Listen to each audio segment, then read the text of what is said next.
The moment it happened, no one in the observation room made a sound. Maya had been in labor for 11 hours. The veterinary team at the Sepalak Orangutan Rehabilitation Center in Borneo had been watching through the reinforced glass since before dawn, their coffee going cold, their notes untouched. Twin births in orangutans were rare, rarer than most people understood. In 23 years of operation, the center had recorded only 2, and this was the third. The first infant came into the world just after 6 a.m., small and rust-colored and trembling, and Maya pulled him immediately to her chest, with the practiced certainty of a mother who had done this before. She had. 3 years ago, she'd raised a son named Bayou until his release into the forest reserve. She knew what to do. She wrapped her long arms around the infant and pressed him close, and the team exhaled together like one organism. The second infant came 9 minutes later. Maya looked at her, and then Maya looked away. It wasn't aggression, not at first. It was something colder than aggression. It was absence. The newborn girl lay on the floor of the enclosure making weak, high-pitched sounds, her limbs moving in slow, searching arcs, and Maya sat with her son and did not move toward her daughter. Not once, not even to sniff her. Reza, the senior keeper who had been with the center for 14 years, put down his clipboard. "She's rejecting her," he said quietly, as if saying it louder would make it more true. No one argued with him. They waited another 20 minutes. Protocol required it, because sometimes mothers needed time, needed to process the shock of a second body, a second smell. But Maya didn't move. The baby girl's cries were getting weaker. Her body temperature was dropping. You could see it in the way her movements slowed, the way her searching became less frantic and more desperate, the kind of desperation that comes just before a body stops trying. The team was preparing to intervene when something stopped them. The boy moved. He was less than 2 hours old. He had been nursing, eyes barely open, gripping Maya's fur with the blind, instinctual grip of a newborn who doesn't yet know what it's holding, only that it must hold. But something, sound or scent, or something that science hasn't named yet, made him turn his head. He turned it toward the crying. He held still for a moment, and then, slowly, with the uncoordinated wobble of a creature who had never used his own limbs before, he began to move. Maya let him go without resistance, which surprised everyone. He covered less than half a meter. It took him almost 4 minutes. He fell twice. He righted himself both times, not with grace but with stubbornness, that particular orangutan stubbornness that keepers often describe as almost human in its irritating persistence. When he finally reached his sister, he didn't do anything dramatic. He didn't wrap himself around her. He simply pressed his small body against hers and stopped moving. Her cries slowed, then softened, then went quiet. Reza was gripping the edge of the observation window with both hands. "Don't," he whispered. "To the universe in general, to whatever force governs the lives of small things, don't take her now." The girl was still alive. Her brother's body heat wasn't enough to save her. They all knew that, but it was enough to buy time. Time for the team to make the call, to go in carefully so as not to provoke Maya into a different kind of reaction, to extract the girl with gloved hands and a warmed blanket, and carry her to the medical unit, where a bottle of specially formulated milk was already waiting. They named the boy Kiko. The girl they named Lira, because one of the younger volunteers said she moved like music when she finally stopped shaking, which wasn't immediately true, but felt true enough to keep. Lira spent her first 3 days in an incubator under round-the-clock watch. Her lungs were underdeveloped. She had almost no body fat. Her immune system was a question mark. The team took shifts, sleeping in chairs outside her unit, waking at every change in the monitor. There were 2 close calls, one on the second night, when her breathing went shallow and strange, and a young vet named Priya worked on her for 40 minutes, with the controlled panic of someone who refuses to accept the math. But Lira held on.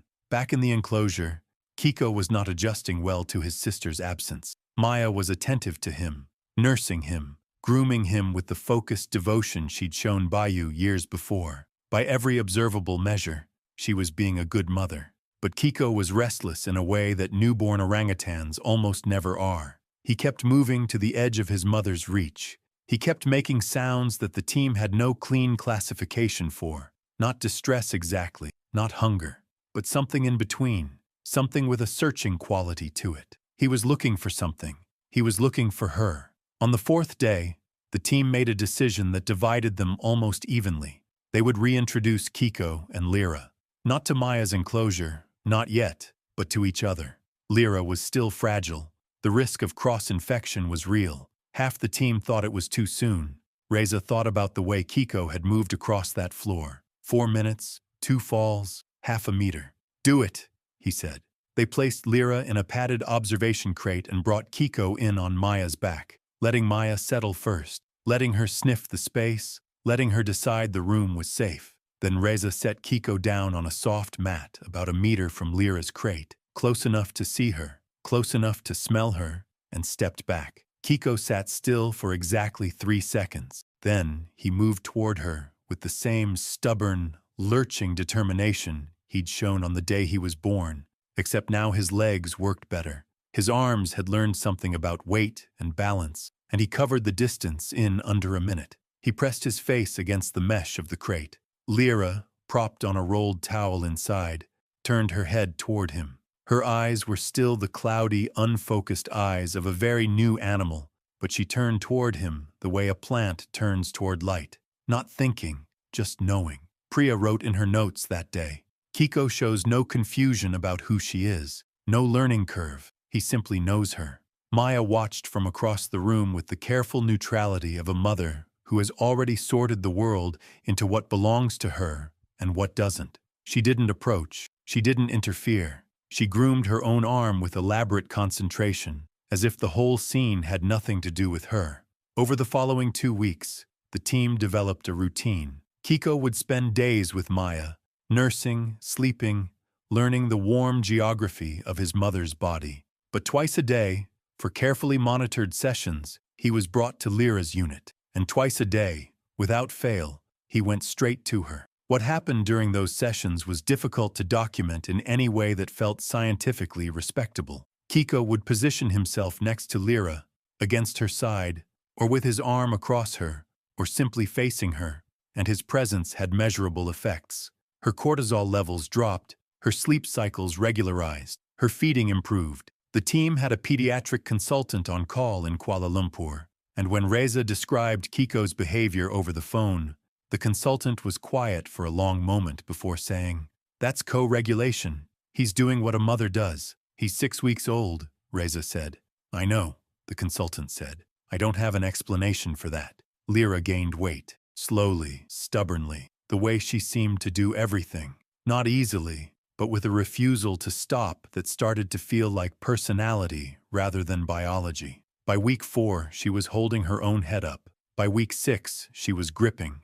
The gripping was the thing that made Priya cry in the supply room, where she thought no one could hear her. That small fist closing around a offered finger with sudden, shocking strength. The problem arrived in week 7. Maya got sick. It wasn't serious in the way that word usually means. No organ failure, no cascading infection. A respiratory illness, likely passed from one of the newer animals in the adjacent enclosure.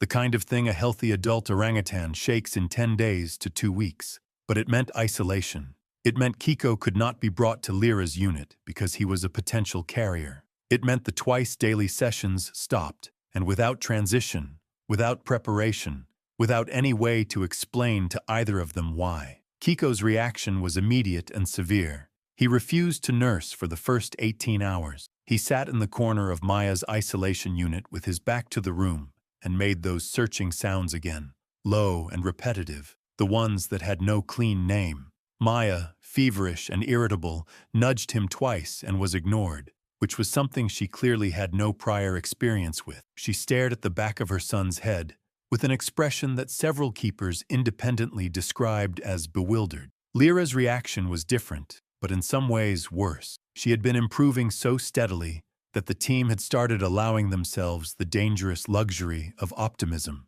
They had started using phrases like "when she's released" and her long-term development, and the kind of careful future tense language that professionals use when they're afraid to jinx something. Then the sessions stopped, and within 48 hours, Lira's feeding volume dropped by 30%. She slept too much. Her cortisol climbed back toward the numbers they'd recorded in her first fragile days. "She's grieving," said one of the younger keepers, a woman named City who had joined the team 3 months before and still sometimes cried when animals were released. She's responding to an absence of co-regulation stimulus, Priya said, which meant the same thing, and everyone knew it. On day 4 of the separation, Reza made a call he knew he would have to justify in writing. He had Kiko tested, full workup, 24 hours, and when the results came back clean, he authorized contact. Not full sessions, not the usual setup. He had Kiko brought to the window outside Lira's unit, the interior window that looked into the medical space,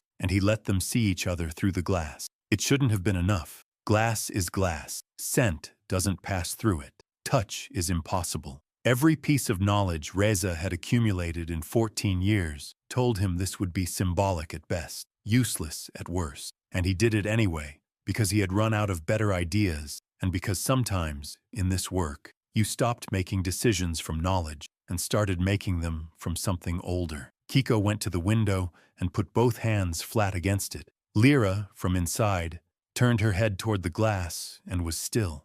They stayed like that for 11 minutes.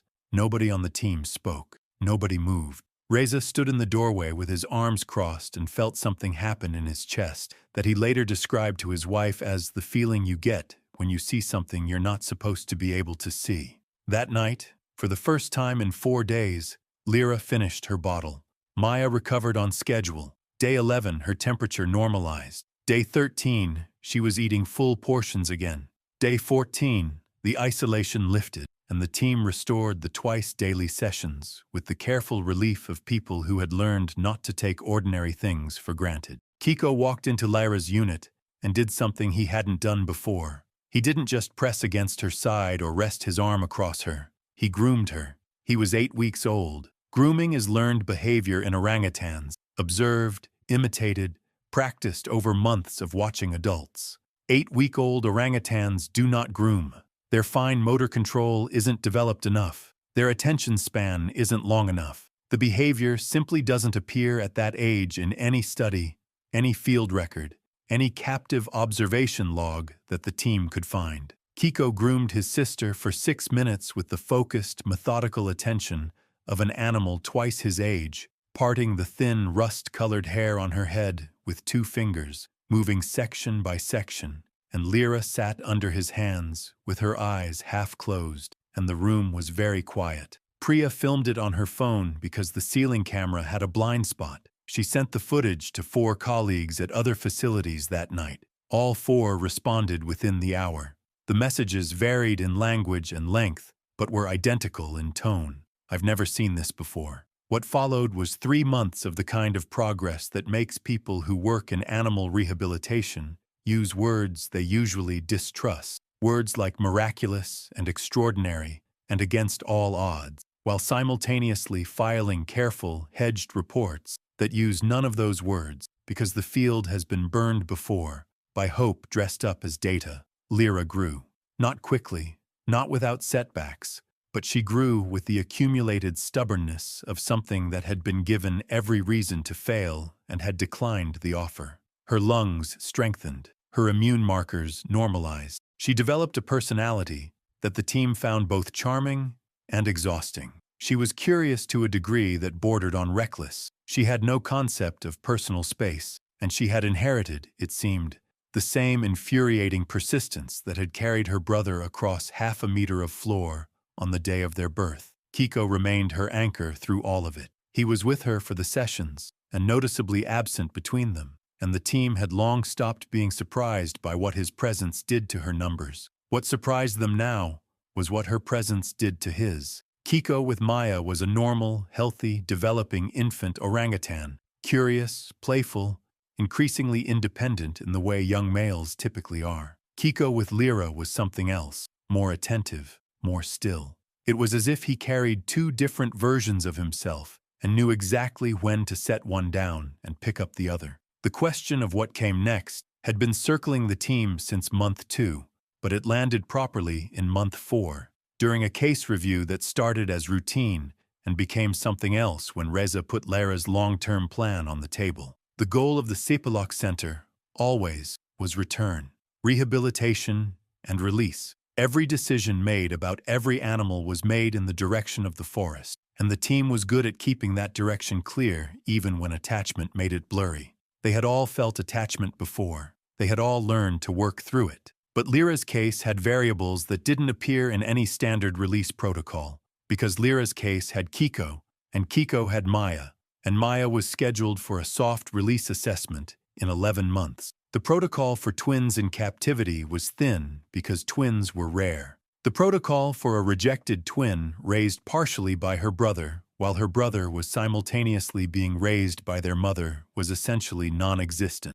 They were writing it as they went, and everyone in the room knew it, and the weight of that knowledge sat on the table alongside the coffee cups and the folders. "If we release Maya and Kiko on schedule," said Priya, "Lira loses her co-regulation.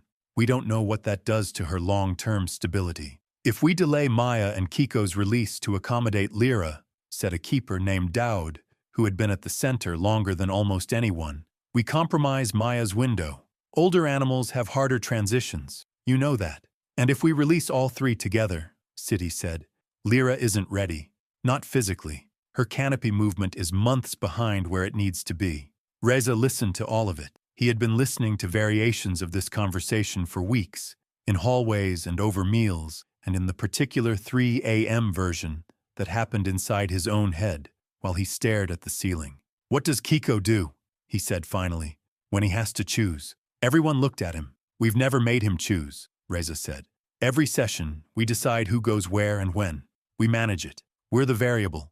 I want to know what he does when we take ourselves out of it." It wasn't in any protocol. It wasn't, strictly speaking, in any ethical framework they could point to. What Reza was proposing was an observation, unstructured, unmanaged, no intervention unless welfare was at risk, in which Kiko was given access to both his mother and his sister at the same time, in the same space, and the team simply watched. The proposal divided the room the way his proposals often did, half convinced immediately, half deeply uncomfortable, everyone ultimately deferring to the 14 years. They ran it on a Thursday morning in the 5th month. They brought Lira into the main observation enclosure, which she had never been in before. They brought Maya in from the adjacent space. They set Kiko down in the middle, equidistant between them, and they stepped back. Maya settled near the east wall, comfortable and unbothered, and began to eat. She had never shown interest in Lira, not hostility, not after those first days,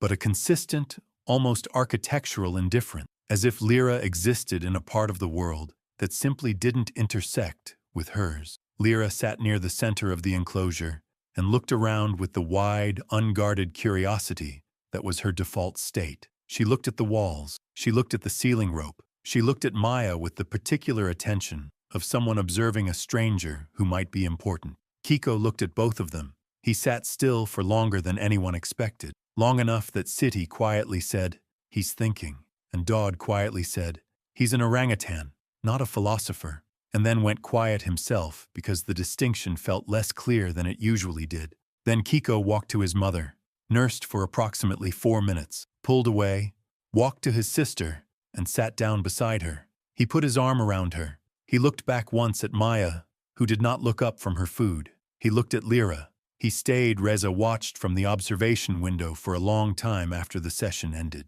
The others filed out quietly, the way people leave a place where something important has happened, and no one wants to be the first to speak. He stayed until the enclosure was empty, and the afternoon light had shifted, and the cleaning crew arrived with their mops and their cheerful indifference to whatever had just occurred in that room.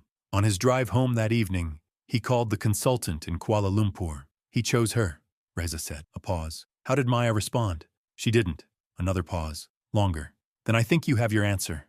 The answer was this: Maya would proceed to soft release assessment on schedule. Kiko would not. It was not a punishment. It was not a judgment about Kiko's readiness, which was, by every standard measure, excellent. It was a recognition of something the team had been watching build for 5 months, that Kiko's development and Lira's development had become so entangled that separating them prematurely would damage both. Not equally, not in the same ways, but genuinely and measurably. The data supported it. The Thursday observation supported it. 14 years of Reza's instinct supported it. Maya took the news the way Maya took everything, with complete indifference to the humans making decisions around her. She was a creature of the present tense. The forest was the forest. Her son was her son until he wasn't. She had given him everything she had to give, and what he had done with it was his own business. Her soft release went smoothly. She spent 3 weeks in the transition forest at the edge of the reserve, a semi-wild space where the center's animals relearned the vocabulary of trees and rain and finding their own food. She was confident in ways that made the team's job easy. She needed almost no encouragement. The forest called to her in some frequency the humans couldn't hear, and she answered it. On the morning of her full release, Reza brought Kiko to the fence line. He had thought about this decision for 2 weeks. He had argued with himself about it at length, in writing, on 3 separate pages of a notebook he kept for arguments he needed to have privately. The concern was clean and serious. Would watching his mother leave create a loss response in Kiko that would destabilize him? Would it confuse the attachment? Would it undo something? In the end, he brought him anyway because he believed, and this was the kind of belief that couldn't be fully defended in a case review, the kind that lived below language, that Kiko deserved to see it. That closure was not only a human need. Maya moved through the transition gate without looking back. She crossed the open ground at the forest's edge with long, unhurried strides. At the tree line she stopped once, and Reza's heart stopped with her. But she wasn't looking back at the fence. She was looking up, at the canopy, at the particular quality of light coming through it, at whatever it was she was seeing that he couldn't. Then she went in, and the trees took her, and she was gone. Kiko watched until she disappeared. He was very still at the fence. Then he made a sound, once quiet, not the searching sound and not distress exactly, and turned away from the tree line and looked back toward the center buildings with an expression that Reza would spend years trying to describe accurately and never quite manage. What he eventually wrote in the official record was, "Subject showed awareness of transition, no prolonged distress response, redirected attention to enclosure within 2 minutes." What he told his wife that night was, he said goodbye. I watched him do it, and then he went back to her. The next 8 months were the work. Lira's physical development had always been the limiting variable, and it remained stubborn. Her canopy confidence, the ability to move through trees at height with the speed and sureness that a wild orangutan needs to survive, lagged behind every projected timeline. She was careful where she should have been fluid. She paused where she should have committed. The team's forest trainer, a quiet man named Ajit, who had released over 40 animals in his career, watched her one morning from the ground and said, without judgment, "She doesn't trust the branches yet." Kiko trusted them completely. He had been practicing in the enclosure's climbing structures since month 3, with the fearless, slightly reckless energy of a young male who had not yet learned that height was something to respect. He was faster than he should have been, more coordinated than his age predicted, and the team had begun to suspect that the months of fine motor practice, the grooming, the careful positioning next to Lira, all of it, had done something to his development that they hadn't anticipated and couldn't fully account for. He used all of it on her. What Ajit observed over the following weeks was not something he had a framework for. Kiko would move through the upper climbing structures and then stop, wait, look back at Lira, who was lower, slower, gripping the wood with the concentrated effort of an animal who was trying. And then Kiko would come back down. Not all the way, not to the ground, but to wherever Lira was. He would move past her, just slightly ahead, demonstrating something with his body, the angle of a grip, the placement of a foot, the way weight transferred from one branch to another. Ajit filmed it and sent it to 3 primatologists he trusted. 2 of them called him back within the day. The third sent a single-line email. This cannot be what it looks like, but it was what it looked like. Kiko was teaching her, not with intention, not with the self-aware intention of a creature who has decided to instruct, but with the deep biological instruction of an animal for whom her survival had become indistinguishable from his own, an animal who had been solving the problem of her existence since the first minutes of their lives, who had moved across a floor toward her crying when he had no reason and no capacity to move anywhere at all. Lira learned, slowly and then less slowly, and then one morning in the 13th month, Ajit watched her cross the full length of the upper structure without stopping, without hesitating, without looking down, and he put his clipboard under his arm and just watched her go. He found Reza in the office afterward. "She's ready," he said. Reza looked up. "You're sure?" "I've been doing this for 19 years, Ajit said. "I'm sure." The release was scheduled for a Tuesday in March, when the dry season made the forest accessible, and the fruiting trees along the reserve's western edge would give 2 young orangutans everything they needed to begin. The team had discussed, at length, whether to release them together or separately. The consensus, in the end, was together, not because the protocol demanded it, but because the protocol was silent on the matter, and in the silence the team made the only decision that felt honest. The morning was overcast and warm. The whole team came, which never happened. Releases were usually small, functional, 2 or 3 people with clipboards, and the careful professionalism of people who had learned to release things without holding on. But this one filled the transition area with bodies, everyone finding reasons to be present, everyone pretending the reasons were practical. Lira went through the gate first. She stopped at the threshold, the way she always stopped at thresholds. That characteristic pause, the assessment, the moment of pure attention before commitment. The team held its breath. Reza, standing at the back, found himself gripping the fence with both hands without having decided to. Then Lira walked into the forest. Kiko followed without hesitation, without looking back, the way he had never looked back from anything that mattered to him. He crossed the threshold, and the trees received him, and he was immediately, completely, entirely himself in a way that captive spaces had never quite allowed. For a few minutes, the team could still see them through the tree line, 2 rust-colored shapes moving up and through and across the canopy with increasing confidence. Kiko ahead, Lira just behind. The distance between them exactly the distance it had always been. Then the canopy thickened, and the shapes became shadows, and the shadows became nothing, and they were gone. Siti was crying. She wasn't pretending not to be. Priya had her hand over her mouth.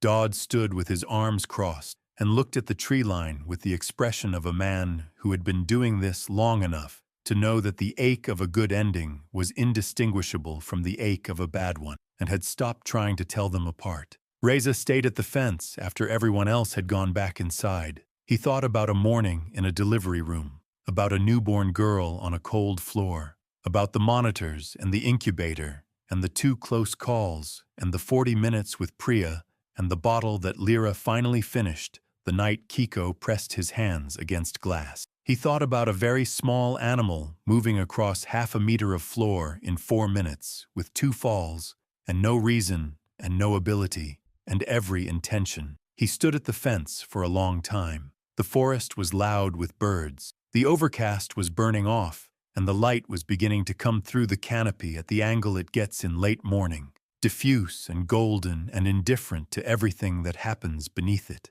Somewhere in there, 2 orangutans were learning the forest together. Reza unclenched his hands from the fence. He picked up his clipboard. He walked back toward the center buildings with the particular walk of a man who has watched something through to its end and found the end sufficient. Behind him, the forest went on being the forest.